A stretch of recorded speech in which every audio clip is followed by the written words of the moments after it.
Do you guys ever wake up and just start thinking about how awesome breaststroke is? Just me? Let's talk about breaststroke. Breaststroke has basically lasted forever, but it traces its Olympic roots to the start of the 20th century when you had swimmers doing some pretty different things from how they are today. As a matter of fact, until 1952, swimmers were allowed to take butterfly strokes as recovery between their strokes. So you would have a swimmer in one lane who would be basically doing butterfly with a breaststroke kick next to a swimmer just doing what looks fairly close to modern day breaststroke. But in 1952, that overwater recovery basically just split off, and now you had butterfly as one distinct event and breaststroke as another. Alas. The 100 breaststroke doesn't actually become an official Olympic event until 1968, which might seem crazy now, but yeah, we had half a century of 200 breaststroke before the 100 breaststroke existed at the Olympics. That coincided with one major rules change in breaststroke too, in which you were not allowed to pull past your hip line anymore. So now you only saw one pull that would go down all the way to the hips. And that has stayed to today, where we have the underwater pullout starting every breaststroke race. But one thing you did see throughout that time period that's different from today is that everybody was swimming with their heads up because they had to, and not just on the breath. Back then, a few decades ago, you had to keep your head at or above the surface of the water throughout the whole stroke. So there was no period of getting a breath and then getting the head down. There was always at least a little bit of your head that had to break the surface until 1987.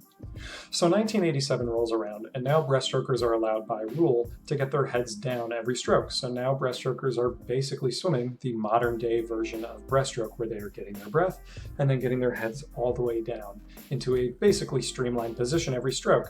So now the pendulum has totally swung the other way with the stroke, where before it was much choppier with the head staying still and up the whole time with a really high stroke rate, and now you have swimmers that are trying to really use the glide as effectively and efficiently as they possibly can. And that has evolved a little bit more as time has gone on, but that's basically now modern day breaststroke. And it's pretty cool. I remember when I was a swimmer, my club coach at the time told us that breaststroke was the stroke that was still changing the most. I thought that was really neat. It's still evolving as time goes on, and really quite quickly. Coach Misty and Coach Mike are going to talk about it a lot this week, what really good modern breaststroke looks like. But that's what's neat. It could be different 5-10 years from now.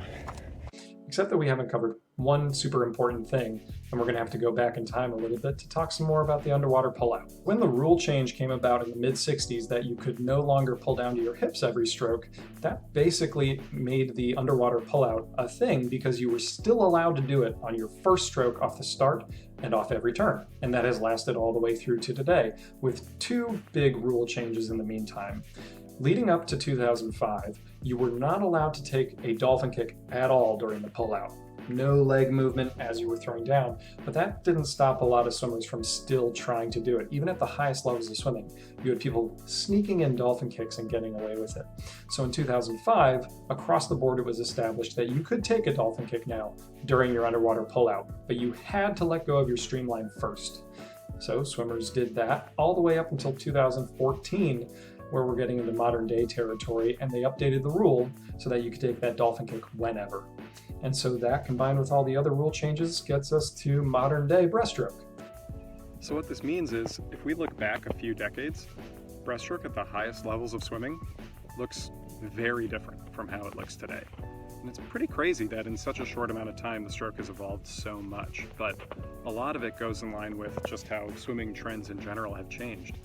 A lot more focus on getting the head down, being in a really good streamlined position every stroke means that we're swimming more efficiently now and having to rely less on power. But that being said, as training has improved over the years, power has also increased. And so we still see some of the lessons from a few decades ago being applied today in some interesting ways. One last thing to note. Realize that all of these changes really came about because in the first place, swimmers were willing to experiment and try new things with their technique just to improve themselves and be faster in the water. So try and do that yourself. When we get back into the water, play around with your stroke. Maybe a higher tempo breaststroke is what you're suited for, or maybe you should work on lengthening out your glide a little bit.